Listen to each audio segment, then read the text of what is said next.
All my dear masters for you మీకోసం ఛానల్కు స్వాగతం సుస్వాగతం. ముందుగా మన గురువు గారి అయిన శ్రీ బ్రహ్మఋషి పితామహ పత్రిజీ గారికి మన గురుమాతకు నా ఆత్మ ప్రణామాలు మాస్టర్స్. ఓకే మాస్టర్స్, ఈ రోజు మన ఛానల్కి సీనియర్ పిరమిడ్ మాస్టర్ గారైన రేవతి గారు వైజాగ్ నుంచి వచ్చారు మాస్టర్స్. మేడం గారు చెప్పబోయే టాపిక్ పత్రిజీ గారితో నా ధ్యాన అనుభవాలు మరియు నా ధ్యాన అనుభవాల గురించి చెప్పబోతున్నారు మాస్టర్స్. ఓకే మాస్టర్స్, మేడం గారికి వెల్కమ్ చెప్పుకుందాం. Okay madam, please welcome madam. Continue our section madam. Thank you madam. Masters కి టీం సభ్యులందరికీ కూడా హృదయపూర్వక ఆత్మ ప్రణామములు తెలియజేసుకుంటూ, నా పేరు రేవతి అండి. నేను వైజాగ్ లోనే ఉంటాను. పుట్టడము పెరగడము అంతా కూడా వైజాగ్ లోనే. పత్రి సారు నన్ను వైజాగ్ మేడం అని స్టార్టింగ్ లో పిలుస్తూ ఉండేవారు. అప్పుడు నాకు అర్థం కాలేదు, మన జీవిత లక్ష్యం ఏంటో మనం తెలుసుకోవటానికి ఆ ప్రదేశాలను కూడా ఎంచుకొని జన్మ తీసుకుంటాము అని.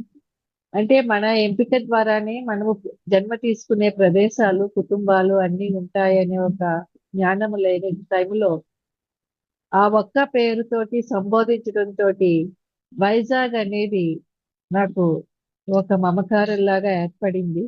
మరి అటువంటి నా జీవిత లక్ష్యాన్ని నాకు తెలియచేసినటువంటి బ్రహ్మర్షి పితామహ పత్రిజీకి ఆత్మ ప్రణామములతో, నేను వృత్తిరీత్యా టీచర్ని అయ్యే చిన్నప్పటి నుంచి కూడా ఎక్కువగా సేవా కార్యక్రమాల్లో పాల్గొంటూ ఉండేదాన్ని. స్కౌట్స్, జేఆర్సి, ఎన్సిసి ఇటువంటి యాక్టివిటీస్ లో ఉన్నప్పుడు సాహసం చేయరా డింబక అని పత్రి సార్ చెప్పిన కాన్సెప్ట్ చిన్నతనం నుంచే నాలో ఉంది. అందుకే అటువంటి యాక్టివిటీస్ లో పాల్గొనేదాన్ని అని అర్థమైంది అన్నమాట. మ్యారేజ్ అయ్యాక మా వారు షిరిడి సాయిబాబా భక్తులుగా ఉండేవారు. స్టీల్ ప్లాంట్ లో ఆయన జాబ్ చేస్తూ స్టీల్ ప్లాంట్ లో ఉన్నటువంటి షిరిడి సాయిబాబా టెంపుల్ కి రోజు రమ్మని అడిగితే నేను రాను అని చెప్పేదాన్ని. నాకు సర్వీస్ అంటే ఇష్టము. మా చుట్టుపక్కల ఉన్న పిల్లలకి, హౌస్ వైఫ్స్ కి వాళ్ళందరికీ కూర్చోపెట్టి ట్యూషన్ లాగా ఫ్రీగా చెప్తూ వాళ్ళ చేత ప్రైవేట్ గా డిగ్రీలు కట్టించటము ఇలాగ ఎంకరేజ్ చేస్తూ ఉండేదాన్ని. కానీ ఆ గుడిలో విగ్రహ ప్రతిష్ట రోజుని నన్ను రమ్మన్నప్పుడు సరే వెళ్దామని వెళ్ళాను. అప్పటికే సత్యసాయి డివోటీస్ అంతా కూడా సర్వీస్ అని చెప్పేసి నేమ్స్ ఇవ్వటం చూసి, అయ్యో అయితే ఇక్కడ కూడా సర్వీస్ ఉందే, నేను కూడా ముందే వచ్చుంటే నేమ్ ఇచ్చేదాన్ని అని అనుకున్నాను. కానీ ఒక అరగంట అయ్యేటప్పటికల్లా నా థాట్ రిలీజ్ అయినట్టుగా వాళ్ళు వచ్చి, ఇప్పుడు ఎవరైనా సర్వీస్కి నేమ్ ఇవ్వాలంటే ఇవ్వచ్చండి అన్నారు. వెంటనే నా పేరు ఇచ్చాను. ఇచ్చాక నాతో పాటు ఆ చుట్టుపక్కల ఉన్న వాళ్ళు కూడా గబగబా ఒక 10 మంది కూడా ఇచ్చారు. ఇచ్చాక మళ్ళీ ఆ టెంపుల్ కట్టించిన డాక్టర్ గారు ఒక పావుగంట తర్వాత వచ్చి, ఇప్పుడు అందరూ పేర్లు ఇచ్చేస్తున్నారు, సర్వీస్ అంటే దర్శనం ముందు ఇస్తామని చెప్పేసి. కానీ ముందు ఇచ్చిన పేర్లు వాళ్ళు కావచ్చు, ఇప్పుడు పేర్లు వాళ్ళు కావచ్చు, అందరికీ కూడా దర్శనం అనేది సాయంకాలమే ఉంటుంది. ముందు ఉదయం నుంచి సాయంకాలం వరకు సేవ చేయాలి అన్నారు. వెంటనే ఆ ముందు ఇచ్చిన నేమ్స్ ఇచ్చిన వాళ్ళు కూడా అదేంటి భోజనము అన్ని చేసేసి ఇవన్నీ ముట్టుకున్నాక అప్పుడు దర్శనం ఏంటి, వద్దు మనం కూడా లైన్ కట్టేసి దర్శనం చేసుకొని సర్వీస్ లోకి వద్దామన్నారు. కానీ నేను మటుకు నాకు ముందు సర్వీసే ఇంపార్టెంట్ అండి, నేను దర్శనం కాదు సర్వీస్ చేస్తానని అలా ఉండిపోయాను. మళ్ళీ ఒక 5 నిమిషాల తర్వాత ఆ డాక్టర్ గారు వచ్చి, అమ్మా మీరు సర్వీస్ కి ఇచ్చేటువంటి ఆ ప్రాధాన్యత చూస్తే నాకు చాలా ఆనందం వేసింది. విగ్రహ ప్రతిష్ఠ అయిపోయిన వెంటనే మొట్టమొదటి దర్శనం మీకే ఇస్తున్నాము, వెళ్ళి దర్శనం చేసుకోండి అన్నారు. అంటే అప్పుడు నాకు అర్థమైంది, మానవ సేవే మాధవ సేవ అని చెప్పేసి అని అంటారు కదా అని. ఆ విధముగా షిరిడి సాయిబాబా టెంపుల్లో మొట్టమొదటిగా అడుగు పెట్టాక కూడా నేను అక్కడ ఏ సర్వీస్ ఉంటుందో అని సర్వీస్ మీదే నా దృష్టి ఉండేది. అటువంటి క్రమంలో మేము ఇష్టపడి ఎంతో అందమైన ఇల్లు శ్రీనగర్ లో కట్టుకున్నాము. కట్టుకొని ఆ ఇంటి అందరూ కూడా చూసి, మీ ఇల్లు చాలా బాగుందండి, ఎంతో అందంగా ఉంది అని అంటే, ఆ పేరు నిలబెట్టుకోవాలి, అందరూ అందంగా ఉందని పొగుడుతున్నారు కదా అని చెప్పేసి దాని మీద దృష్టి పెట్టి కడిగిందే కడిగి తుడిచిందే తుడుచుకొని అలాగుంటూ ఉండేదాన్ని అనమాట. తెలియకుండానే అనారోగ్యం అనేది హిమోగ్లోబిన్ పర్సెంటేజ్ తగ్గిపోయి నా పనులు నేను చేసుకోలేని స్థితిలోకి వచ్చేటప్పటికి అప్పుడు నాకు శివుడు కల్లో కనిపిస్తూ ధ్యాన ముద్రలో కనిపిస్తూ ఉండేవాడు. కానీ నేను అనుకునేదాన్ని, మనం ఎక్కడ చూసిన విగ్రహాలు కావచ్చు, ఒక క్యాలెండర్ లో కావచ్చు, శివుడు ఎప్పుడు ధ్యాన ముద్రలో కనిపిస్తాడు కదా, అందుకే నాకు కల్లో అలా కనిపిస్తున్నాడేమో అని అనుకున్నాను. కానీ ఆ ఒకరోజు అదే శివుడితోటి టెలిపతి జరుగుతూ ఉందన్నమాట. నేను ఎంత చెప్పినా నువ్వు ధ్యానంలోకి రావటం లేదు. నీకెంతో ఇష్టమైన భర్తని నేను తీసుకెళ్తే నువ్వు వస్తావా అంటే నాకు ఒకటే అర్థమైంది. ఆ ఒక దీంట్లో అప్పటికి ధ్యానం అంటే కూడా నాకేమీ తెలియదు. కానీ నేను ధ్యానం చేస్తాను అంటే ఆయనకి ఏమీ కాదు అని తెలిసి తలాడించాను. కానీ మర్నాడు ఉదయం లేవగానే అదొక పీడకలు అనుకొని పంతులు గారి దగ్గరికి వెళ్ళి నాకు ఇలాంటి పీడకలు వచ్చింది, దానికి ఏమైనా శాంతులు చెప్పండి అని చెప్పేసని వెళ్తే 3 శనివారాలు ఈశ్వరుడికి అభిషేకాలు చేయించండి అన్నారు. సరే అని 3 శనివారాలు అభిషేకాలు చేయించేసాక ఆ రోజుల్లో అంటే 2002లో జరిగాయి ఇవన్నీని. 2లోని నేను రోజుకి 7-8 టాబ్లెట్లు వాడుతూ దానివల్ల మైగ్రేన్ ఇలా ఇంకా అన్ని సైడ్ ఎఫెక్ట్స్ అన్నమాట. అప్పుడు ఆ టాబ్లెట్లు వాడుతూ ఉన్న క్రమంలోని ఎటు లీవ్ పెట్టావు కదా, హాస్పిటల్కి వెళ్దాం టాబ్లెట్లు తెచ్చుకోవచ్చు అంటే సరే అని మెడికల్ బుక్ పట్టుకొని మా ఇంటి గేట్ దగ్గర నిలబడి ఉన్నాను. ఈ లోపల ఢిల్లీ నుంచి ఎవరో ట్రాన్స్ఫర్ అయ్యి వచ్చి ఈ లైన్ లో ఏమైనా ఇల్లులు ఖాళీ ఉన్నాయండి అని అడిగారు. ఎలా చెప్పానో తెలీదు, ఎందుకు చెప్పానో తెలీదు, మా ఇల్లే ఉంది చూసుకోండి అన్నాను. మాకు అసలు రెంట్కి ఇచ్చే ఐడియా గానీ ఏమీ లేదనమాట. అప్పుడు వాళ్ళు చూసుకొని ఇల్లు చాలా బాగుందండి, మరి ఎన్ని రోజుల్లో మాకు రెంట్కి ఇవ్వగలుగుతారు అని అడిగారు. అప్పుడు నాకు వెంటనే ఒక కాన్షియస్ లాగా వచ్చి మా హస్బెండ్ అడిగి చెప్తానండి అని చెప్పేసాను. వాళ్ళ ఫోన్ నెంబర్ నాకు ఇచ్చారు, నా ఫోన్ నెంబర్ వాళ్ళు తీసుకున్నారు. మా వారు కారులో పెట్రోల్ వేయించుకోవడానికి వెళ్ళారనమాట. ఆయన వచ్చే లోపలే స్టీల్ ప్లాంట్ లో మళ్ళీ ఏమైనా క్వార్టర్ రెంట్కి ఉంటుందేమో చూద్దామని మా ఫ్రెండ్ కి ఫోన్ చేస్తే 1 month కి ఒక క్వార్టర్ రెంట్ కి దొరుకుతుంది అని అన్నారు. అందుకే ఆ క్వార్టర్ తీసేసుకోండి అని చెప్పేసి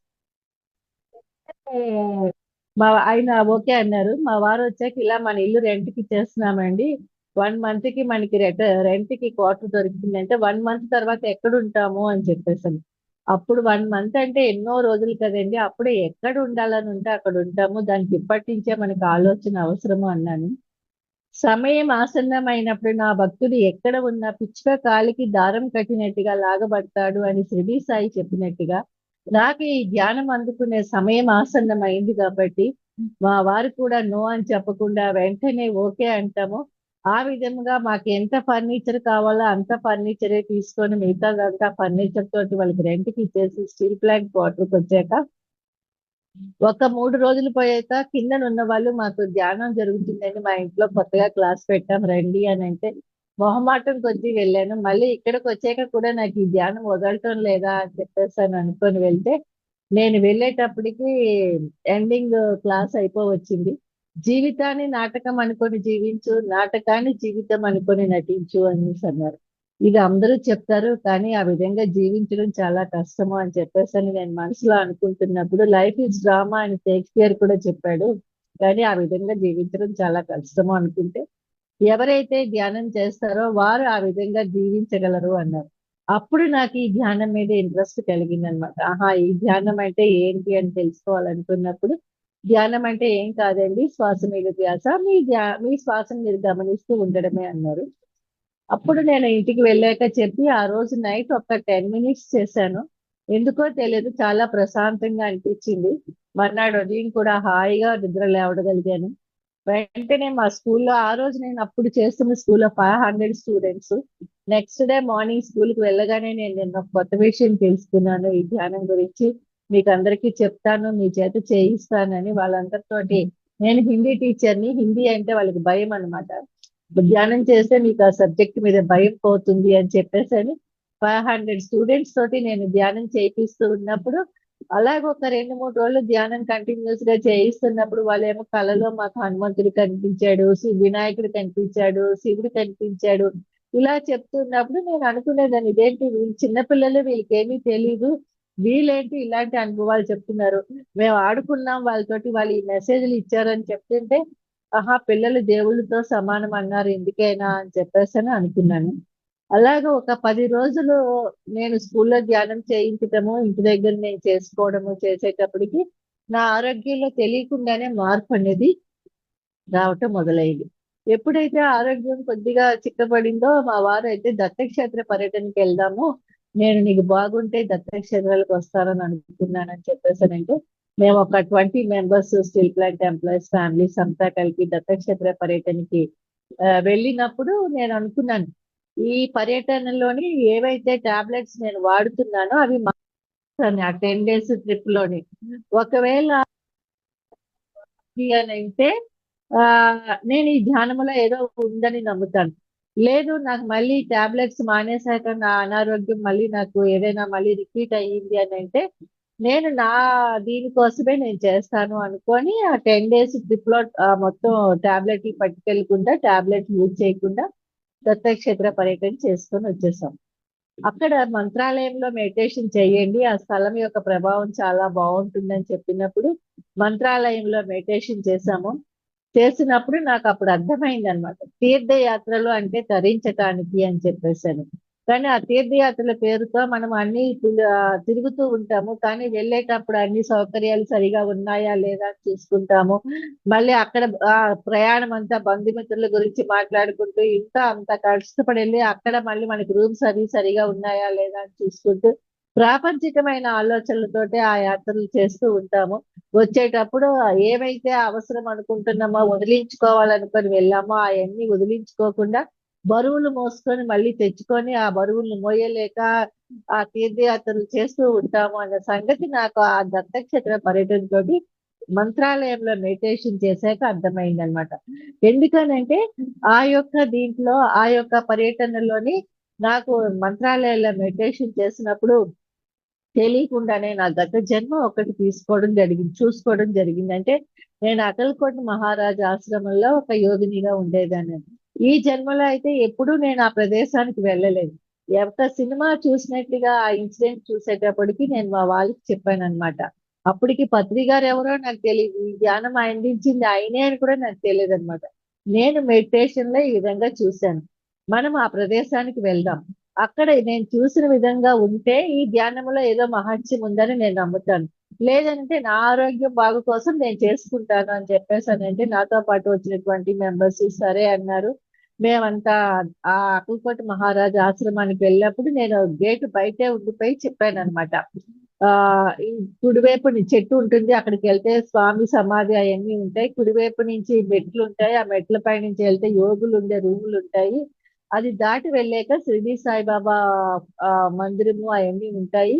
అక్కడికి వెళ్ళాక ఎవరో ఒక ఆయన నాకు ఒక బాటిల్ తోటి వాటర్ ఇచ్చారు. ఇదంతా నేను మెడిటేషన్ లో చూశాను అని చెప్పాను అనమాట. సరే అని ముందు మీరు వెళ్ళి చూసి రండి, ఆ విధంగా ఉన్నాయి అంటేనే నేను వస్తాను అన్నాను. అంటే సరే అని చెప్పేసి మా వాళ్ళంతా వెళ్ళారు. వెళ్ళాక నువ్వు చెప్పినట్టుగానే ఉంది రా అంటే సరే అని వెళ్ళాం. వాళ్ళు వెళ్ళినప్పుడు కనిపించలేని వ్యక్తి నేను వెళ్ళినప్పుడు కరెక్ట్ గా ఒక బాటిల్ తోటి కొబ్బరి నీళ్ళు తీసుకొని ఇచ్చి తాగమని అని చెప్పారనమాట. అప్పుడు నాకు అర్థమైంది, ఆహా ఈ మన మెడిటేషన్ లో ఏవైతే అనుభవాలు అనుకుంటామో అవి కరెక్టే అని చెప్పేసి అప్పటికి ఇంకా నాకు నాలెడ్జ్ తెలియదు. సరే అని చెప్పేసి అనుకున్నాక అతని గురించి అడిగారు అనమాట వీళ్ళంతా. అతను ఎక్కడ నుంచి వచ్చారు ఏంటి అని అంటే అతన్ని చూడగానే నేను పోల్చేశాను, ఇతన్నే నేను ధ్యానంలో చూశాను అని. అతను ఎక్కడి నుంచి వచ్చారో ఏంటో తెలియదండి. ఇక్కడ మౌనంగా ఉంటారు, ఎవరితోటి మాట్లాడరు. స్వామికి హారతులు ఇచ్చే టైంకి అన్ని రెడీ చేస్తూ ఉంటారు. మేము పెట్టిన ప్రసాదం తింటారు, మళ్ళీ ఇక్కడే పడుకుంటారు, ఇంకెవరితోటి మాట్లాడరు. అప్పుడు నాకు అర్థమైంది ఆ ఒక జన్మ పరంపరలో నేను అక్కడ అకల్కోట మహారాజా ఆశ్రమంలో ఉన్నప్పుడు ఆయన కూడా అక్కడ ఉండేవారు అని చెప్పేసి నాకు అర్థమైంది అనమాట. అర్థమైనటువంటి ఆ దీంతో సరే అనేసి ఇంకా అక్కడికి వెళ్ళను, తీర్థయాత్రలు అంటే తరించడానికని నాకు అర్థమైందని చెప్పేసి స్టీల్ ప్లాంట్ కి వచ్చేసాం అనమాట. కళ్ళు మూస్తే ఏవో దృశ్యాలు కనిపిస్తూ ఉండేవి, కళ్ళు ఇప్పితే కళ్ళకి నీళ్ళు కారిపోతూ ఉండేవి. అంటే నాకు థర్డ్ ఐ యాక్టివేషన్ అయ్యి గత భవిష్యత్తు తాలూకా దృశ్యాలన్నీ కనిపిస్తూ ఉండేవన్నమాట. అప్పుడు మా వారు మళ్ళీ ఏంటి ఇలా అయిపోయిందని చెప్పని అనుకున్నప్పుడు పత్రి గారు వస్తున్నారండి ఇక్కడికి స్టీల్ ప్లాంట్ కి క్లాస్ కోసము, ఆయన దగ్గరికి తీసుకెళ్దాము ఇవన్నీ అని చెప్పేసి అన్నారు. మేము ముందు రోజు వచ్చాము, నెక్స్ట్ డే సార్ క్లాస్ అన్నమాట. ఒక 12 hours లోనే ఇదంతా జరిగింది. అంటే నేను అడిగాను పత్రి గారు అంటే ఎవరేంటి అని. అయ్యో ఈ ధ్యానం చెప్పిన ఆయనేనండి, ఆయన వస్తున్నారు, ఆయన దగ్గరికి వెళ్దామని. సరే అని స్టీల్ ప్లాంట్ క్లబ్ లో మొత్తం ఆ హాల్ అంతా ఒక 2000 మెంబర్స్ తోటి నిండిపోయింది. సార్ అందరికీ కూడా షేక్ హ్యాండ్లు ఇచ్చుకుంటూ వెళ్తూ ఉన్నారు. నా దగ్గరికి వచ్చేటప్పటికి తప్పమని ఒక్కసారి నా తల మీద కొట్టారనమాట. కొట్టేటప్పటికి ఏదో బాడీ అంతా కూడా అప్పటి వరకు 104 ఫీవర్ వస్తే ఎలా ఉంటుందో అలా ఉండేది, చాలా కూల్ అయింది. కూల్ అయ్యాక అప్పుడు సార్ చేసినటువంటి మెడిటేషన్ లోని నేను కూడా మెడిటేషన్ చేసినప్పుడు లోపల నుంచి నిన్ను నీ గురువు దగ్గరికి చేర్చాను అనే వాయిస్ వినిపిస్తుంది అనమాట. అంటే నాకు అర్థమైంది, ఆహా ఈయనే నా గురువా, అయితే ఈయన దగ్గర నేను ఆధ్యాత్మిక ప్రయాణం చేయాలా. ఎందుకంటే ఇంట్లో అమ్మ వాళ్ళంతా కూడా చిన్నజీయ స్వామి భక్తులు. ఆయన్ని ఇంటికి పిలిపించి పాద పూజలు అవన్నీ చేసేటప్పుడు కూడా నేను ఎప్పుడు ఆయన ఇంటికి వచ్చినా కూడా నేను ఎప్పుడు ఉండేదాన్ని కాదనమాట. నా సర్వీస్ యాక్టివిటీస్ తోటి నేను వెళ్ళిపోతూ ఉండేదాన్ని అనమాట.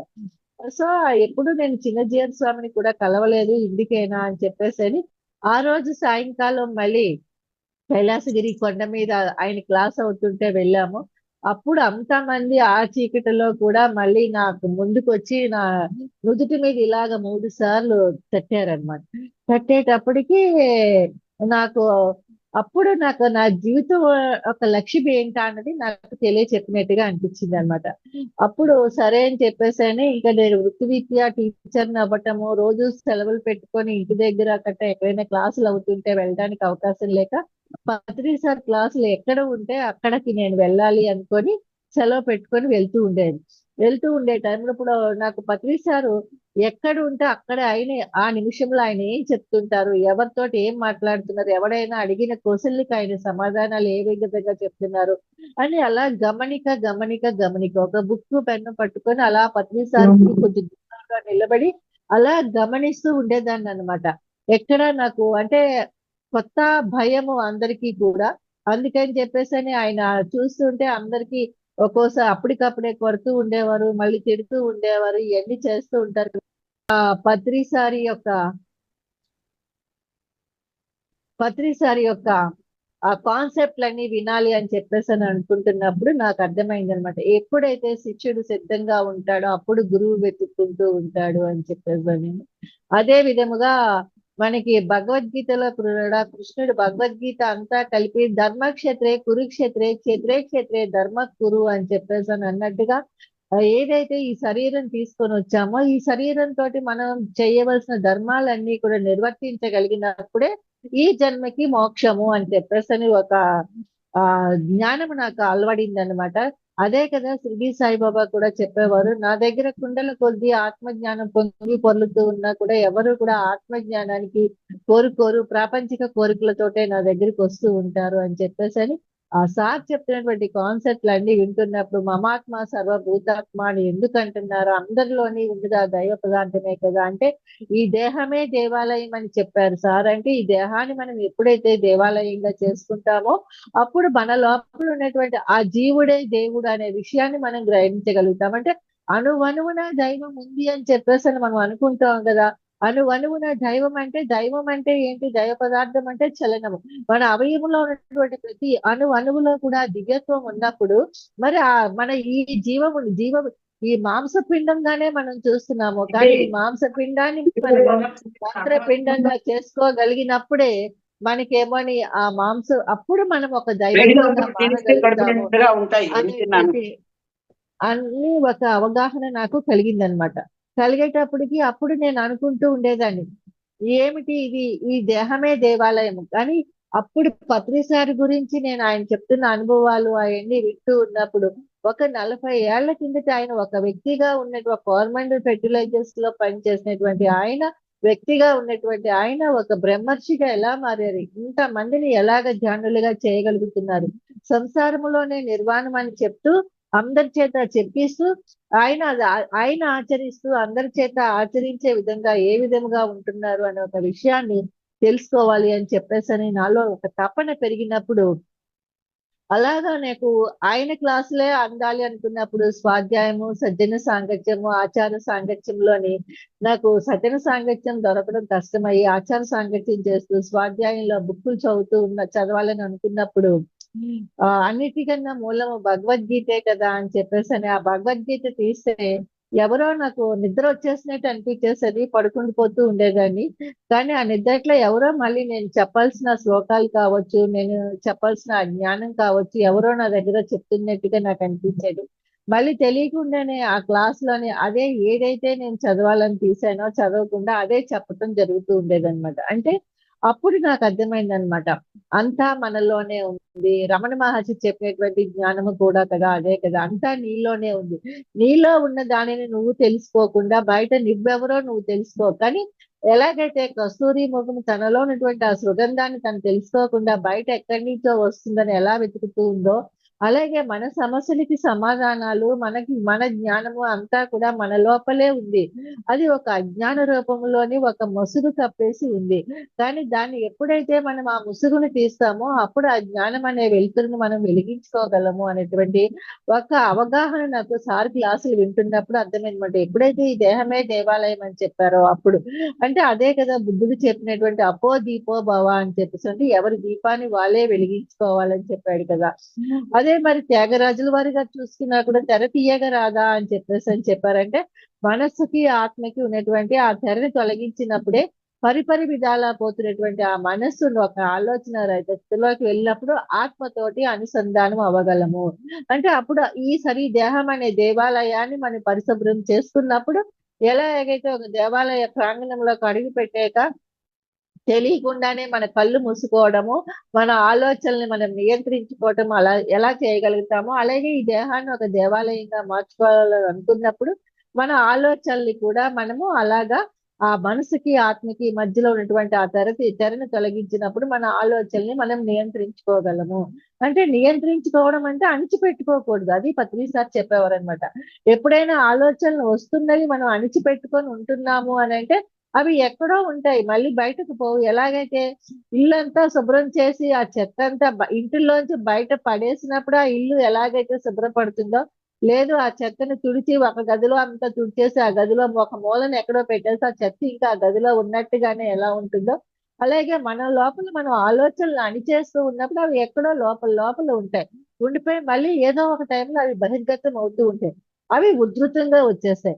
వాటిల్నే అరిషడ్ వర్గాలు అంటారు. అంటే ఈర్ష్య, కోపము, అసూయ, ద్వేషము ఇటువంటివన్నీ కూడా మనము ఈ సామాజిక కట్టుబాట్లకి, తర్వాత మన యొక్క మొహమాటాలకి, ఇలాంటి వాటికి అన్నిటికి కూడా లోబడి ఆ అరిషడ్ వర్గాలను జయించలేక మన లోపల వస్తున్నటువంటి ఈ ఆలోచనలన్నింటినీ కూడా మనము ఒక ముసుగు రూపంలో మన లోపల మనమే ఇచ్చేసుకొని అణిచిపెట్టుకొని బయటకు మట్టుకు ఒక మంచి మనిషిగా చలామణి అవ్వాలి అని మనం ప్రయత్నిస్తున్నప్పుడు మనం ఎప్పుడూ కూడా జీవాత్మగానే ఉండిపోతాము, ఒక జీవుడిగానే ఉండిపోతాము, దేవుడిగా మారలేము అనే సత్యాన్ని నేను పత్రిసారి యొక్క చర్యలు, ఆయన చేస్తున్నటువంటి ఆ యొక్క ఎవరికైనా సరే ఆయన మనసున్న చోట మజిలీ, కాదన్న చోట బదిలీ అని చెప్పేసి ఆయన ప్రయాణం చేస్తున్నప్పుడు నాకు అర్థమైందనమాట. ఆహా, మనం ఒక జీవాత్మ ఒక పరమాత్మగా మారాలి అంటే, ఒక దేవుడిగా మారాలి అని అంటే మనము నిర్మోహమాటంగా ఉండాలి. పత్రిసారి ఎలాగుంటున్నారో అలా నిర్మోహమాటంగా ఉండాలి.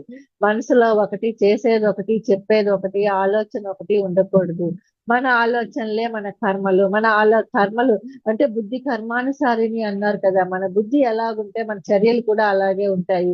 కాబట్టి మన బుద్ధిని మనము బుద్ధిని మనం ఎప్పుడైతే ఆ జ్ఞానంతో మనం నింపుకుంటామో అప్పుడు మనం సత్కర్మలు చేయగలుగుతాము అనే ఒక విషయం కూడా నాకు ఆయన తోటి ప్రయాణం చేస్తున్నప్పుడు అర్థమైందనమాట.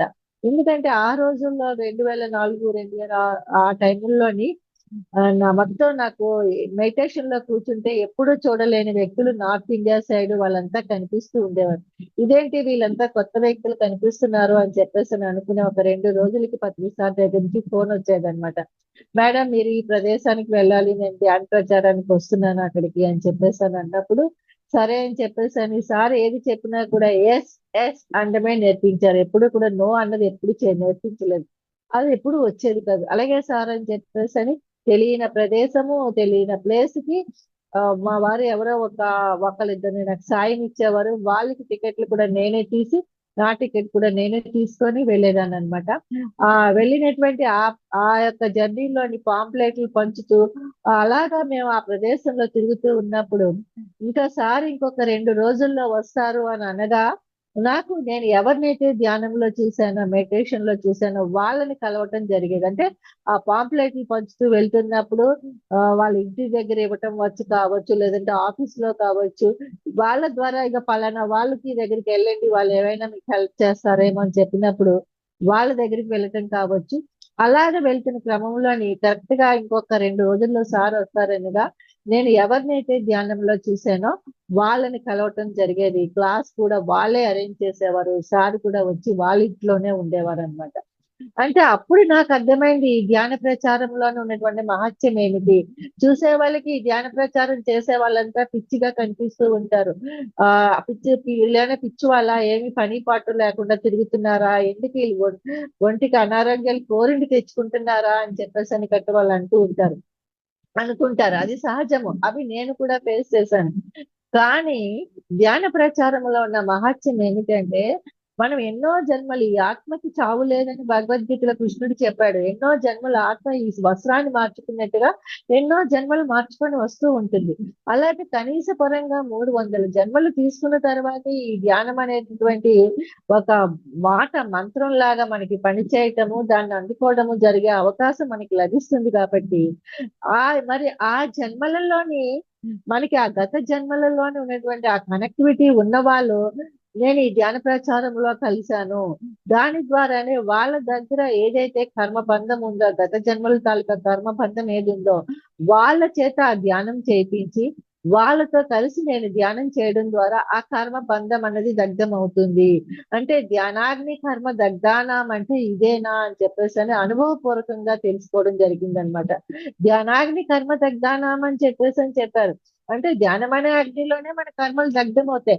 అంటే ఆ కర్మలు దగ్ధమైపోతాయి అని చెప్పేసి అని మనం అలా ధ్యానం చేస్తూనే కూర్చుండిపోకుండా మనము గత జన్మల తాలూకా బంధాలు ఏవైతే ఉన్నాయో ఆ బంధాలన్నీ కూడా కరిగించుకోవాలి అని అంటే మనము ఆ ఉన్న ప్రదేశం నుంచి ఉన్నత ప్రదేశంలోకి వెళ్ళినప్పుడే ఆ కర్మల దగ్ధం జరుగుతుంది. అందుకే పత్రి సార్ తాను చేసినటువంటి ఆ సత్యాన్ని తెలుసుకున్నారు కాబట్టి నిరంతర సంచారిగా మనసున్న చోట మదిలి, కాదన్న చోట బదిలీ అన్నట్టుగా ఆ రోజుల్లో టికెట్ తీయడానికి కూడా డబ్బులు లేకపోతే బాత్రూమ్ లో, ఆ ట్రైన్స్ లోని ఆ జనరల్ కంపార్ట్మెంట్ లోని ఆ బాత్రూమ్స్ దగ్గర కూర్చొని ప్రయాణం చేస్తూ ఆ ప్రతి ఒక్కరికి కూడా ఆ ధ్యానం అందించాలి అని అంటే ఆ ఎన్నో జన్మల నుంచి ఉన్నటువంటి ఈ జన్మని చివరాఖరి జన్మగా చేసుకోవాలి. ఈ జీవుడు దేవుడని సత్యాన్ని తెలుసుకున్నాను.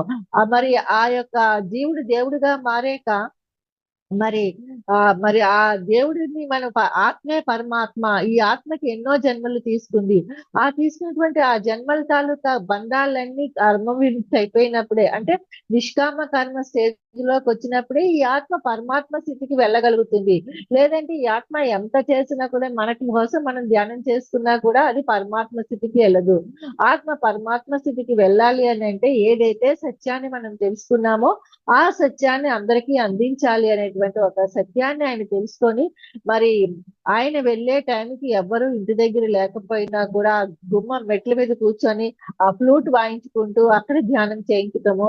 తర్వాత ఆ రోజుల్లోని చూసుకుంటే ఎవరైనా పల్లీలు బస్ స్టాప్ లో ఆయన వెయిట్ చేయాల్సి వచ్చినప్పుడు బస్ కోసం కావచ్చు, దేనికైనా అక్కడ పల్లీలు అమ్ముకునే అబ్బాయి వస్తే ఈ పల్లీలన్నీ అమ్మితే నీకు ఎంత వస్తాయంటే ఒక 5 రూపాయలు ఎంతో వస్తుంది, ఒక 10 రూపాయలు అని చెప్తే ఆ రోజుల్లో అయితే ఆ డబ్బులు నేను ఇస్తాను, నువ్వు ఎంత టైం పడుతుంది అని అడిగేవారంట. 3 గంటలు ఇలా పడుతుందంటే అయితే ఆ 3 గంటలు నువ్వు ధ్యానం చేస్తావా, నేను ఈ బుట్ట చిలకాయలని నేనే కొంటాను అని చెప్పేసానంటే ఆ అబ్బాయి అలాగే అని చెప్పటము.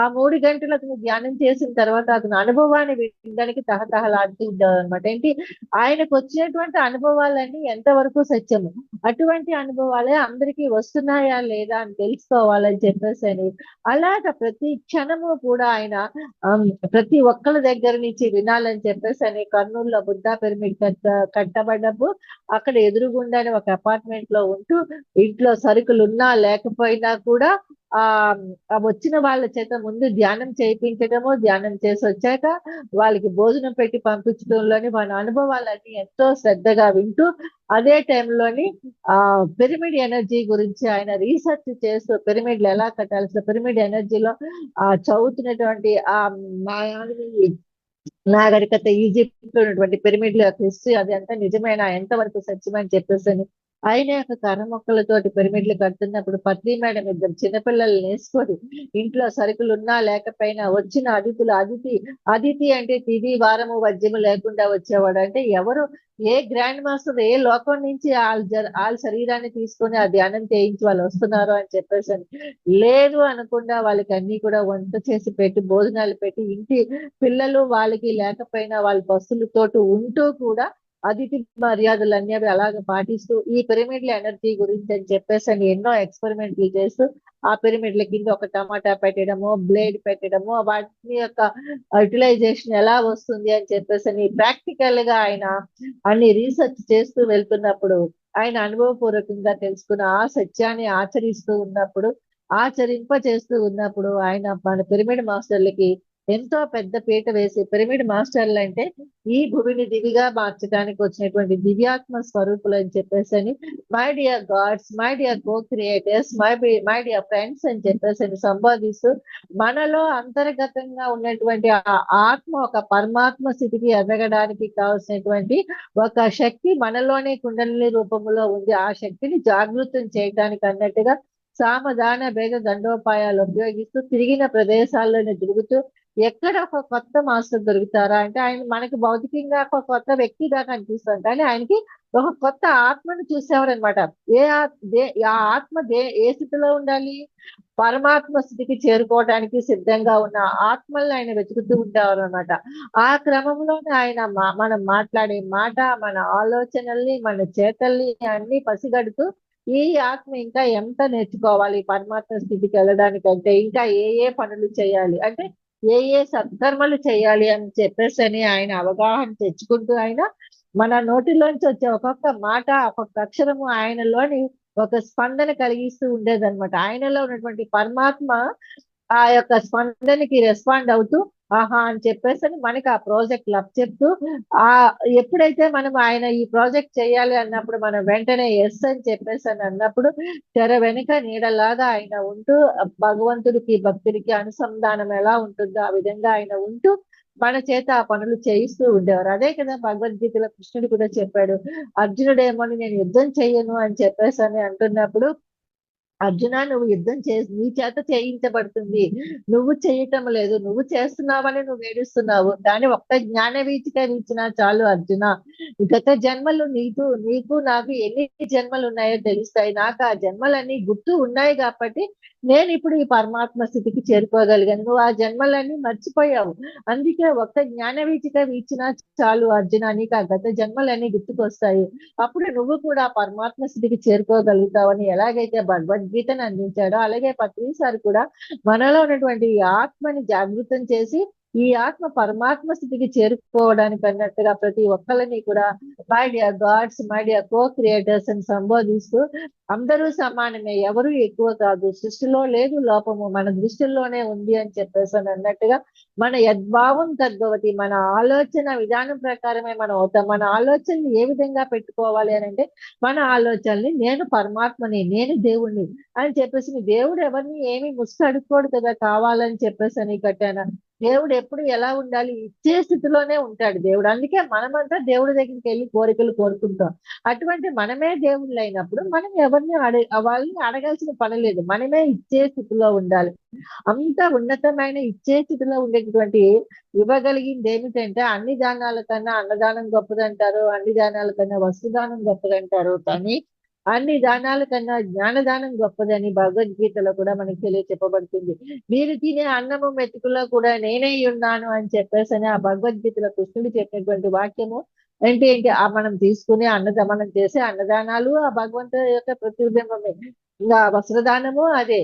కానీ ఈ జ్ఞానదానం అన్నది మనమే భగవంతులమి అనే ఒక విషయాన్ని తెలుసుకోగలిగి మనం ఇంకొక 10 మందికి ఇవ్వగలిగే స్థితికి వస్తాము. అదే ఈ భూమిని దివిగా మార్చటము అని అంటే ఆ ధ్యాన ప్రచారంలోని ఎలాగైతే మనం తెలుసుకున్నది బి తెలుసుకుంటే బి, సి తెలుసుకుంటే సి అన్నది మనం ప్రతి ఒక్కరికి చెప్పుకుంటూ వెళ్తున్నప్పుడు ఏమవుతుందంటే ప్రతి ఒక్కరిలో ఉన్నటువంటి ఆ జీవుడు అనేటువంటి ఆ జీవుడి యొక్క ఆ అణువుల్లో ఉన్నటువంటి ఆ జీవ కణాలన్నీ కూడా తెలిగిపోయి అక్కడ మనం చేసేటటువంటి పౌర్ణమి ధ్యానాలు, అమావాస్య ధ్యానాల్లోని ఒక దైవ కణాలు, ఒక దైవ డిఎన్ఏ అంటాం కదా, ఒక దైవ కణాలు అనేవి అక్కడ ఏర్పడుతూ ఉంటాయి ఆ అవయవాల్లో.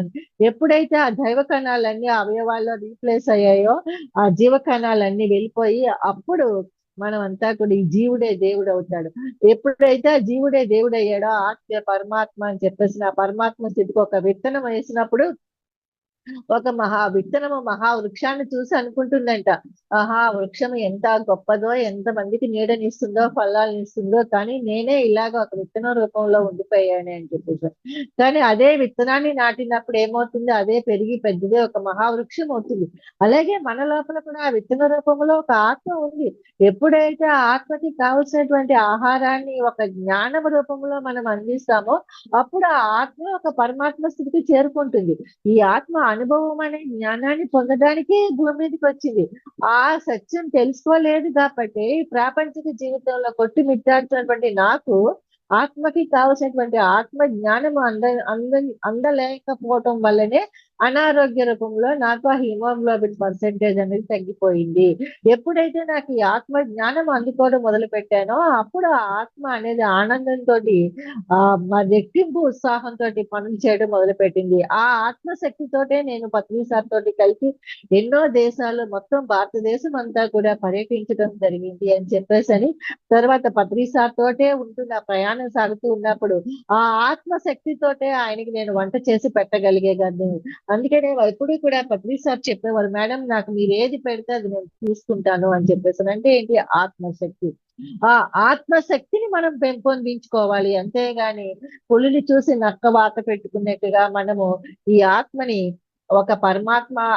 పరమాత్మ స్థితికి తీసుకెళ్లాలనే సత్యాన్ని మర్చిపోయి ఏదో మనసు చేసే మాయతోటి మనం తాత్కాలిక ఆనందం కోసం అని చెప్పేసని అద్దుకున్నటువంటి ఈ ఆధ్యాత్మిక సత్యాన్ని మనం వదిలిపెట్టి పక్క మార్గంలో వెళ్ళినప్పుడు ఈ ఆత్మని ఎప్పుడూ కూడా మనం పరమాత్మ స్థితికి తీసుకుని వెళ్ళాం. మరి అటువంటి ఆ ఆత్మ పరమాత్మ స్థితికి వెళ్ళాలి అని చెప్పేసానంటే సార్ చెప్పింది ఏంటంటే శ్వాసే గురువు. మన శ్వాసను మనం గురువుగా అనుకొని ఎప్పుడైతే సహనంతోటి మనం సమయాన్ని సాధనకు ఉపయోగించుకుంటూ ఉంటామో అప్పుడు మనకేమవుతుందంటే ఆ ఆత్మ మెల్లిమెల్లిగా పెరిగి పెద్దదవుతూ పరమాత్మ స్థితికి వెళ్తుంది. మరి ఆ ఆత్మ పరమాత్మ స్థితికి వెళ్ళడంలోనే ఆ సహనంతోటి మనం ఆ సాధన చేసుకుంటూ ఉంటున్నప్పుడు మనకి వచ్చేటటువంటి అనుభవాలండి. అనుభవమే జ్ఞానం. అందుకే పత్రి సార్ ప్రతి ఒక్కళ్ళకి కూడా వచ్చిన అనుభవాలు పంచుకోండి అని చెప్తూ ఉండేవారు అనమాట. అంటే ఆ అనుభవాలు వింటున్నప్పుడు ఎవరికైనా సరే అదొక ఎగతాళిగా అనిపించొచ్చు. అపనమ్మకంగా అనిపించొచ్చు. కానీ ఆ ఆధ్యాత్మిక సత్యం ఆ లోపలికి వెళ్తూ ఉన్నప్పుడు అర్థమవుతుంది. ఆహా! అనుభవాలు ఇన్ని ఉన్నాయా అని చెప్పేసని. ఏంటి నా అనుభవం నాకు గొప్ప, మీ అనుభవం మీకు గొప్ప. కానీ దాన్ని ఎప్పుడు మనం షేర్ చేసుకున్నప్పుడు ఏమవుతుందంటే, ఆహా! నాలాంటి అనుభవమే కదా వీళ్ళకి వచ్చిందంటే నాకొచ్చిన అనుభవం కరెక్టే కదా! వాళ్ళకొచ్చిన అనుభవం నేను వింటున్నప్పుడు నా అనుభవం కూడా వాళ్ళు వినాలి అని చెప్పేసని పత్రి సారు ఎదిగిన కొద్దీ ఒదిగి ఉండాలి అన్నట్టుగా ప్రతి ఒక్కళ్ళ దగ్గర నుంచి ఆ అనుభవాన్ని వింటూ ఉండేవారు.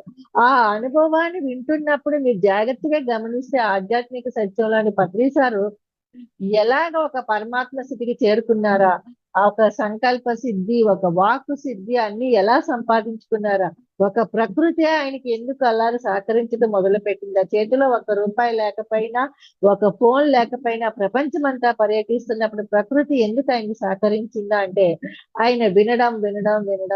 ప్రతి ఒక్కరి అనుభవం వింటున్నప్పుడు, ఆ కళ్ళు మూసుకొని వింటున్నప్పుడు ఆయన శరీరంలో జరుగుతున్నటువంటి ఆ యొక్క నాడీ మండల స్పందనని గమనించుకుంటూ ఉండేవారనమాట. ఒకవేళ మన అనుభవం సత్యమైన అనుభవం కాదు, సత్యంతో కూడినది కాదు అంటే ఆ అనుభవాన్ని ఆపించేసేవారు. లేదంటే అక్కడి నుంచి లెగిసి వెళ్ళిపోయేవారు. కానీ అదే నిజంగా సత్యమైన అనుభవం, మన జీవిత లక్ష్యానికి చెందిన అనుభవం అని అన్నప్పుడు కళ్ళు మూసుకొని అలా వింటూ ఇంకా అనుకునేవారు. ఆ యొక్క శక్తితోటి ఆయనలో ఉన్నటువంటి ఆ జీవ అణువులు ఏవైతే ఉన్నాయో వాటిని మళ్ళీ దైవ కణాలుగా ఆయనకైన మార్చేసుకుంటూ ఉండేవారు. అందుకని చెప్పేసని ఆయన నిరంతరంగా అలాగ శ్రమిస్తూ ఉన్నా కూడా కాళ్ళు నొప్పులు, ఒళ్ళు నొప్పులు వచ్చినా అంతమంది ఆయనకి సేవలు చేస్తూ ఉన్నప్పుడు కూడా ఆ అనుభవాలు వింటూ ఉన్నప్పుడు ఆయన ఏం చేసేవారంటే ఆయనలో ఉన్నటువంటి ఆ దివ్యత్వాన్ని అందరికీ ట్రాన్స్ఫర్మేషన్ చెప్పకుండా తెలియజేస్తూ ఆ మనలో ఉన్నటువంటి ఆ యొక్క జీవాత్మ తాలూకా అణువుల్ని ఆయన తీసుకోగలిగినప్పుడు ఏమైందంటే ఆయనకి ఒళ్ళు నొప్పులన్నీ వచ్చేస్తుండేవి అనమాట, నిర్వీర్యం అయిపోతుండే.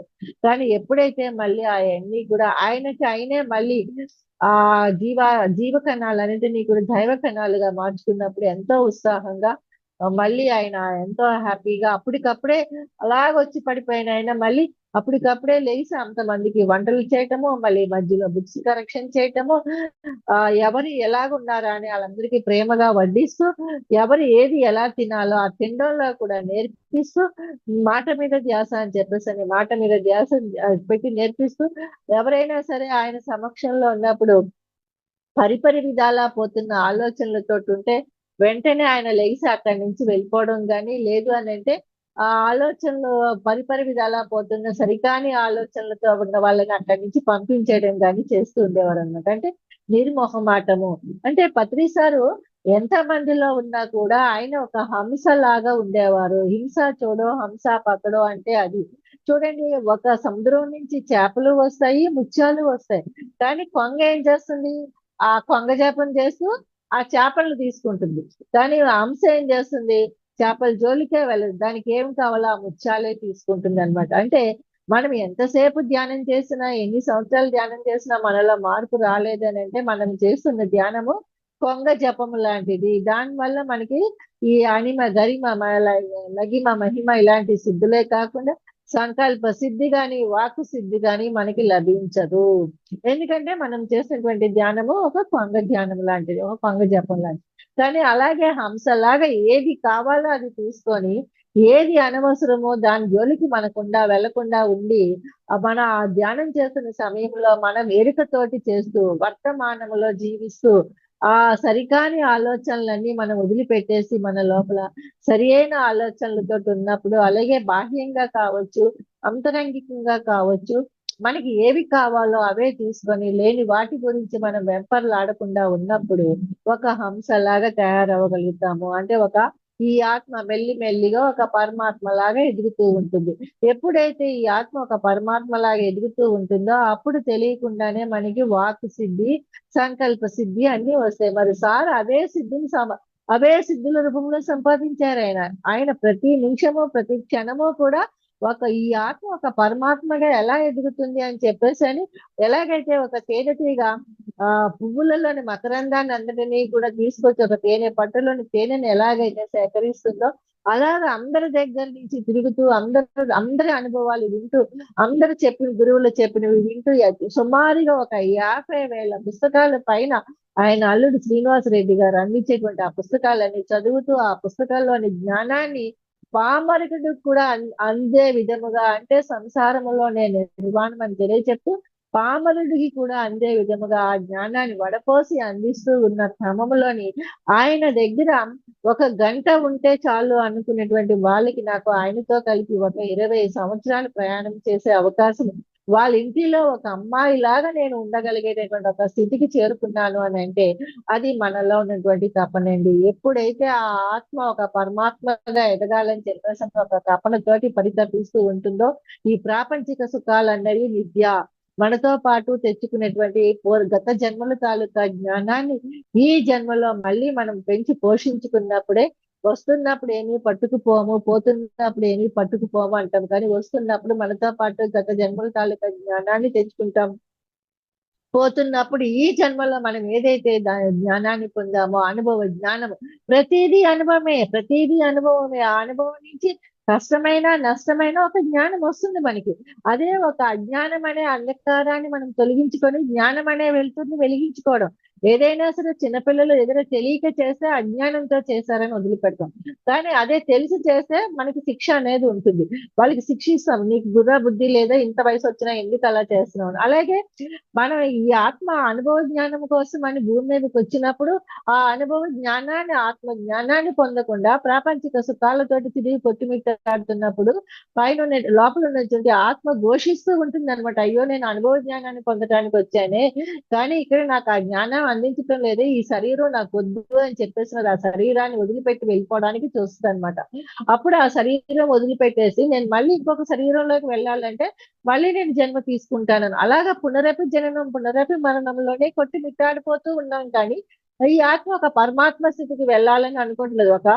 ఎలాగైతే ఒక చెట్టు పండు అందులోంచి వచ్చిన విత్తనాలు అది భూమిలో వేసినప్పుడే ఆ విత్తనం మళ్ళీ మొలకెత్తాలని తహతహలాడుతుంది. కానీ ఆ విత్తనాలను వేయకుండా అలా వదిలేస్తే, ఆ పళ్ళని తినేసి వదిలేస్తే ఇంకా ఆ సంతతి ఎలా పెరుగుతుంది?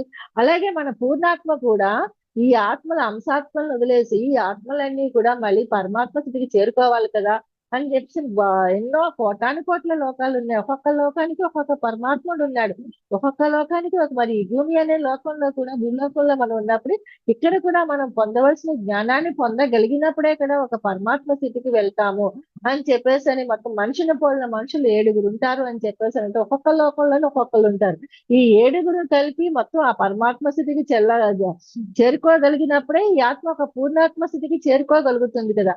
ఆ సత్యాన్ని వీళ్ళు తెలుసుకోలేకపోతున్నారని చెప్పని ఆత్మ క్రిమితోటి కృషించిపోవడానికి కారణమే నాకు అనారోగ్యము అనే ఒక విషయం నాకు అర్థమైంది అనమాట. ఎప్పుడైతే ఆ జ్ఞానం అర్థమైందో అప్పటి నుంచి వృత్తిరీత్యా నేను ఎన్నో స్కూల్స్ లో మారినా కూడా కనీస పరంగా ఒక రోజుకి 1000 మంది నుంచి 1500 మంది స్టూడెంట్స్ కి నేను ధ్యానం చేస్తూ చేయిపిస్తూ నా సహ ఉపాధ్యాయులకి కూడా నేనేమో ఇదే ఆత్మజ్ఞానాన్ని బోధిస్తూ ఉంటాను.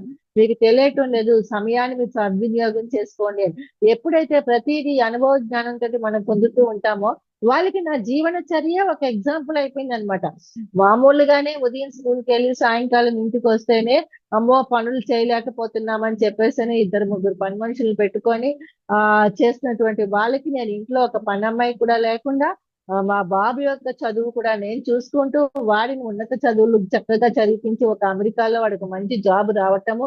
అలాగే మళ్ళీ నేనేమని ఈ జ్ఞాన ప్రచారంతో నాకున్నటువంటి సెలవులన్నింటినీ కూడా లోక కళ్యాణం కోసం వినియోగించాలి. ప్రతి ఒక్క ఆత్మ ఈ సత్యాన్ని తెలుసుకోవాలని నేను జ్ఞాన ప్రచారంతో తిరుగుతూ ఉన్నప్పుడు కావచ్చు, నాకు వచ్చినటువంటి ఆ జీతంలో నుంచి వచ్చినటువంటి డబ్బులు నా యొక్క సౌకర్యాల కోసం విలాసాల కోసం అన్నట్టుగా కాకుండా నా యొక్క లోక కళ్యాణంలోని నేను ఏం చేయగలను అని చెప్పేసి నా యొక్క సొంత విలాసాల ఖర్చులను తగ్గించుకొని ఇలాగా వాటిని వినియోగించుకున్నప్పుడు ప్రతిదీ నాకు ఒక అనుభవ జ్ఞానాన్ని ఇచ్చింది. ఎలాగైతే ఒక హంస తనకి కావలసిన ముత్యాలను తీసుకుంటుందో, ఎలాగైతే కొంగ వదిలిపెడుతుందో అనవసరమైన వాటిల్ని హంస ఎలా వదిలిపెడుతుందో అలాగా ఏది అవసరము ఏది అనవసరం అనే ఒక జ్ఞానం రావడంతో ఏది ప్రతిసారి నా మార్గాన్ని వదిలిపెట్టద్దు, మధ్య మార్గంలో జీవిస్తూ సత్యం వైపు ప్రయాణం చేయండి అని చెప్పేసి చెప్తూ నా గొడుగు నీడని వదిలి ఎవరు ఎక్కడికి వెళ్ళిపోవద్దు అన్నప్పుడు అలాగా ఆయనతో కలిపి ఆ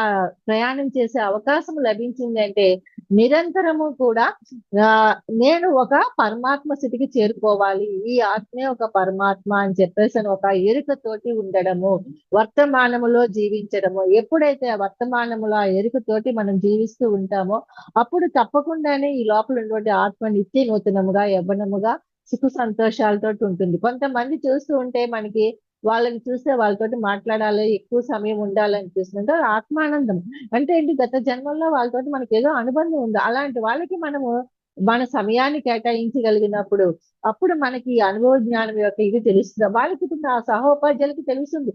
ఇంత ధ్యాన ప్రచారం చేస్తూ ఇన్ని పనులు చేస్తూ మళ్ళీ స్కూల్ అంతటికీ హిందీ టీచర్ గా నేను ఒక్కదాన్నే ఉంటాను. అంతమంది వర్క్ అంతా కూడా నేను అందరికన్నా ఫాస్ట్ గా మళ్ళీ ఫస్ట్ లో ఉండి చేసి చూపించేటప్పటికి ఈ ధ్యానంలో ఏదో మహత్యం ఉంది అని చెప్పేసి వాళ్ళు తెలుసుకొని వాళ్ళు కూడా ఆచరించాలని అనుకరించాలని అనుకుంటున్నారంటే మన మార్గము సత్య మార్గం అయి ఉన్నప్పుడు కష్టే ఫలి అన్నట్టుగా మనం ఏదైతే సత్యాన్ని నమ్మామో నమ్మకము విశ్వాసంతో ఆ పనిని ఆచరించినప్పుడు అది తప్పకుండా ముల్లోక వాసులు కూడా మనతో పాటు అంటే మన దేహంలోనే ఒక్కొక్క అవయవంలోని వాళ్ళు వశమై ఉండి నివాసం అయి ఉండి మన చేత ఆ పనులు చేయించుకుంటారని ఒక అనుభవ జ్ఞానాన్ని పొందినప్పుడు ఆ జ్ఞానమే మనకి ధర్మాన్ని ఇస్తుందండి. అదే ధర్మము ధర్మక్షేత్రే కురుక్షేత్రే క్షేత్రే క్షేత్రే ధర్మకురు అని చెప్పేసి భగవద్గీతలో చెప్పింది ఏంటంటే ఈ శరీరం తీసుకొని మనం ఏ ధర్మాలను నిర్వర్తించడానికి వచ్చాం, ఒక తల్లిగా, ఒక చెల్లిగా, ఒక అక్కగా, ఒక భార్యగా, ఎన్ని ఒక అన్నగా, ఒక తమ్ముడిగా, ఒక స్నేహితుడిగా ఎన్ని ధర్మాలు నిర్వర్తించాలని వచ్చామో ఆ ధర్మాలన్నింటినీ మనము మధ్య మార్గములో నిర్వర్తించాలి. అతి సర్వత్రా వర్జయత్ అన్నట్టుగా ఏది అతిగా ఉండకూడదు. ఏది అతిగా ఉండకుండా అన్ని మధ్య మార్గంలోని ఆ ధర్మాలన్నీ మనం నిర్వర్తించినప్పుడు ఒక పత్రి సార్ లాగా మనం కాగలము. పత్రి సార్ కోరుకున్నది అది ఆయనలాగా వస్త్రధారణ చేసుకోవాలని గాని, ఆయనని ఇమిటేట్ చేస్తూ ఆయన ఏమి తింటున్నారో అవే తినాలని గాని, ఆయన ఏ విధంగా ఉన్నారో ఆ విధంగానే ఉండాలని కూడా ఆయన ఎప్పుడు అనలేదు. అందరూ చెప్పింది వినండి. మీకేదనిపిస్తే అది చెయ్యండి. గులాబీ పువ్వందం గులాబీ పువ్వుదే, మల్లె పువ్వందం మల్లె పువ్వుదే, సృష్టిలో లేదు లోపము మన దృష్టిలోనే ఉంది అని చెప్తూ మన దృష్టిని సరి చేసుకోమని చెప్పారు. మనతోటి మనకి పోలిక ఉండాలి. నిన్నటి నా జీవితం ఎలాగుంది? నిన్నటి నా ఆలోచనలు ఎలాగున్నాయి? ఈ రోజు నా జీవితం ఎలాగుంది? ఈ రోజు నా ఆలోచనలు ఎలా ఉన్నాయి? ఈ రోజు ఎవరికైనా నేను ఒక కొత్త వాళ్ళకి ఆత్మజ్ఞానం గురించి చెప్పానా? వాళ్ళ ఆత్మ జాగృతి కలిగించానా వాళ్ళలో? ఆయన ఎప్పుడు కూడా ఎన్ని క్లాసులకు వెళ్ళినా, ఎక్కడ చూసినా సీనియర్స్ ఉన్నా కూడా కొత్త వాళ్ళు ఎవరైనా ఒక్కలైనా ఉన్నారా అని వెతుక్కుంటూ ఉండేవారనమాట. అంటే ఆ కళ్ళన్నీ కొత్త వాళ్ళ కోసం వెతుకులాడుతూ ఉండేవన్నమాట. చెప్తూ ఉండేవారు వాళ్ళ చేత మాట్లాడిస్తున్నప్పుడు గట్ట. అందరూ మాట్లాడతారు. బొగ్గు ముక్కలు లాంటి మాటలు ఉంటాయి. ముత్యాలు లాంటి మాటలు ఉంటాయి. కానీ ఆ బొగ్గు ముక్కలు లాంటి మాటలు నేను పక్కన పెట్టేస్తాను. ముత్యాల లాంటి మాటలు నేను ఏరుకొని అదంతా కూడా ఒక ముత్యాల దండ చేస్తాను అని చెప్పేసి అని చెప్తూ ఉండేవారన్నమాట. అంటే ఏంటి ఆయన ఎలాగైతే హంస ఎలా ముత్యాలను ఏరుకుంటుందో ఆయన ఒక హంసలాగా అయిపోయారు. నిరంతరం ఆయన శ్వాస ఒక హంసవాహిని అయిపోయింది. ఆయన అణువణువు ఒక దైవత్వంతో నిండిపోయింది. అందుకనే ఆయనకి ప్రకృతి ఆయనకి సహకరిస్తుంది. ఆ ప్రకృతి ఆయనకి సహకరిస్తున్నప్పుడు మనము కూడా పత్రిసార్లు ఇమిటేట్ చేస్తూ పత్రిసార్ లాగా ఉండాలని కాకుండా ఆయన ఏ విధముగా కొన్ని సంవత్సరాలు మౌనంగా ఉన్నారు. కొన్ని సంవత్సరాలు నిరాహారంగా ఉన్నారు. చేతిలో ఒక ఇది లేకుండా ఖాళీ నడకన తిరిగిన ప్రదేశాలు ఉన్నాయి. ఆ ఇళ్ళకి వెళుతూ ఉంటే నేను పత్రిసార్తో పాటు ఉండి చూసినటువంటి ఆ ఇల్లును చూశాను. అక్కడ కూర్చోడానికి ఇల్లులు సరిగా అంటే కుర్చీలు సరిగా లేకపోయినా ఒక మంచం దుప్పటది నలిగిపోయి ఉన్నా వాళ్ళు అలాగే ఉంచుకునేవారు. కానీ ఆయన సరి చేసుకుని అలాగే పడుకునేవారు. కానీ ఆ ఇంట్లోని వెళ్ళిపోతున్నప్పుడు ఆయన ఎక్కడా కూడా ఆయన రుణానుబంధం ఉంచుకునేవారు కాదు. మన్నాడు ఉదయమే లెగిసి మీరు ఏదైనా క్వశ్చన్ వేయమని చెప్పేసి నా ఇంట్లో వాళ్ళని అడిగేవారనమాట. అడిగి ఏం చెప్పేవారంటే వాళ్ళు అదేంటి సార్ మీరే ఏదో కొత్త కొత్త వాళ్ళంతాను. లేదు మీరు నాకు రాత్రి భోజనం పెట్టారు, ఆతిథ్యం ఇచ్చారు. నా దగ్గర ఏమీ లేదు. జ్ఞానమే ఉంది. ఆ జ్ఞానాన్నే నేను మీకు అందిస్తాను. ఏదైనా క్వశ్చన్ వేయండి అని చెప్పి వాళ్ళకి ఆ క్వశ్చన్ కూడా వాళ్ళకి ఆ దానికి వాళ్ళకి కావాల్సినటువంటి ఆత్మ జ్ఞానాన్ని అందించాక ఆయన ఆ ఇంటిలోంచి వెళ్తూ ఉండేవారు అనమాట. అంటే ఏమిటి? ఆ ఆత్మకి కావాల్సిన ఆహారము మనం ఆ జ్ఞానమే. భౌతిక శరీరానికి మనం ఆహారం అందిస్తే ఈ రోజు ఉంటుంది, మళ్ళీ సాయంకాలానికి ఆకలేస్తుంది. అదే వస్త్రాలకి ఇస్తే ఈ రోజు కట్టుకుంటాం, అయితే 2 రోజులు 3 రోజులు కట్టుకుంటాం. కానీ ఆత్మ పరితపించేది ఆత్మ జ్ఞానం కోసం. అటువంటి ఆత్మ జ్ఞానం కోసం పరితపించాలని చెప్పేసి అని వాళ్ళకి ఆ జ్ఞానాన్ని అందించేసి వెళ్ళిపోతూ ఉండేవారు. మళ్ళీ వస్తున్నప్పుడు గమనించేవారు అనమాట. నేను అందించిన ఆ జ్ఞానాన్ని వీళ్ళు ఎంతవరకు ఇంప్లిమెంట్ చేశారా అని చెప్పేసి. దాన్ని బట్టి మళ్ళీ వాళ్ళకి కొత్త కాన్సెప్ట్లు అనేది, కొత్త వర్క్ అనేది, కొత్త అసైన్మెంట్లు అని ఇస్తూ ఉంటారు. మరి అటువంటి క్రమంలోనే మరి ఎంతో మంది సీనియర్ మాస్టర్స్ అంతా కూడా వాళ్ళంతా కోటీశ్వర్లు అయి ఉండొచ్చు. కానీ వాళ్ళు పొందలేనటువంటి ఆ ఆత్మానందము పత్రిసార్తో నడయాడినప్పుడు పత్రిసార్ సమక్షంలోనే పొందగలిగేవారు. కాబట్టి వాళ్ళ వృత్తి వ్యాపారాలను కూడా వదిలిపెట్టేసి ఈ పిఎస్ఎస్ మూవ్మెంట్ లోకి రావటము, ఈ ఆధ్యాత్మిక సత్యాన్ని అందరికీ అందించాలని చెప్పేసి అని వాళ్ళు చేసినటువంటి ఆ ప్రయాణంలో వాళ్ళ ఆత్మ యొక్క స్థితిని పెంచుకోవడమే కాకుండా ఎదుటి వాళ్ళకి ఆ ఆత్మ జ్ఞానము అందించడం చేస్తూ ఉండేవారు ఒక దాన రూపంలోనమాట. ఏదైతే ఈ యొక్క జ్ఞానము ద్వారా మనము ఒక ధర్మాన్ని నిర్వర్తిస్తామో అదే దానమే ధర్మము. అటువంటి ధర్మమే పుణ్యం అవుతుంది అనమాట. పుణ్యం అంటే మనం ఏవో పూజలు చేసేసి, దానాలు చేసేసి, వ్రతాలు చేసేసి ఉన్నంత కాలాన్ని అది పుణ్యం కాదండి. ఎప్పుడైతే జ్ఞానం అందిస్తూ అన్ని ధర్మాలని సక్రమంగా నిర్వర్తిస్తూ ఆ యొక్క సంసారంలోనే నిర్మాణం అన్నట్టుగా మన బాధ్యతల్ని సేవ అనుకుంటూ ప్రతిఫలం ఆశించకుండా భర్త నుంచి గాని, ఎవరి దగ్గర అత్తమామల నుంచి గాని, తల్లిదండ్రుల నుంచి గాని మనం చేసిన సేవలకి బాధ్యతతో చేసినటువంటి సేవలకి ప్రతిఫలం ఆశించకుండా చేయగలిగినప్పుడే అది సేవ అనిపించుకుంటుంది. అటువంటి సేవే ఆ ధర్మాలని మనం నిర్వర్తించగలిగినప్పుడే అదే పుణ్యం అవుతుంది. అటువంటి పుణ్య కార్యాలు చేయటానికే ఆ దివి నుంచి భువికి మనం వచ్చాము.